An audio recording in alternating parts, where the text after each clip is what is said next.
ഷൂർനാട് പുതുശ്ശേരി മലനട ക്ഷേത്രത്തിൽ അക്രമം. സംഭവത്തിൽ 4 പേർ അറസ്റ്റിൽ. ഡിവൈഎഫ്ഐ മേഖലാ പ്രസിഡന്റും പ്രവർത്തകരുമാണ് അറസ്റ്റിലായത്. യുവാക്കൾ തമ്മിലുണ്ടായ സംഘർഷത്തിന് തുടർച്ചയായാണ് ക്ഷേത്രത്തിൽ ആക്രമണം നടത്തിയതെന്ന് പോലീസ് പറഞ്ഞു.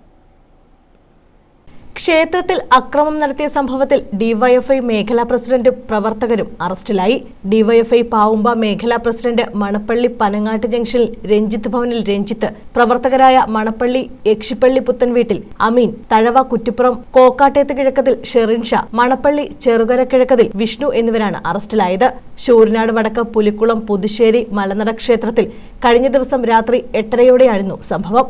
ക്ഷേത്രത്തിലെ വൃശ്ചിക ചെറുപ്പ് ഉത്സവത്തിന്റെ സമാപനത്തിന്റെ ഭാഗമായി നടന്ന നാടൻപാട്ടിനിടെ ഡാൻസ് കളിക്കുന്നതിനെ ചൊല്ലി തർക്കമുണ്ടായി. യുവാക്കൾ തമ്മിലുള്ള സംഘർഷത്തിന്റെ തുടർച്ചയാണ് കഴിഞ്ഞ ദിവസം നടന്നതെന്ന് പോലീസ് പറഞ്ഞു. ബൈക്കുകളിലും കാറുകളിലുമായി എത്തിയ 12-അംഗ സംഘമാണ് അക്രമം നടത്തിയത്. ക്ഷേത്രത്തിലെ വിളക്കുകളും ഓഫീസിന്റെ ജനൽച്ചില്ലകളും ബോർഡുകളും അടിച്ചു തകർത്തു. കാണിക്കവഞ്ചിയിലെ തുക എണ്ണുകയായിരുന്ന ഭരണസമിതി ഭാരവാഹികൾക്ക് നേരെയും ആക്രമണമുണ്ടായി. മുഖംമൂടി ധരിച്ചെത്തിയ സംഘം സ്ഫോടക വസ്തുക്കൾ എറിഞ്ഞ് ഭീകരാന്തരീക്ഷം സൃഷ്ടിച്ച ശേഷമാണ് അക്രമം നടത്തിയതെന്ന് നാട്ടുകാർ പറഞ്ഞു.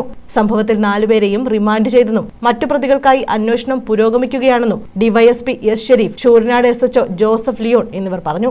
News bureau, Chakkuvalli.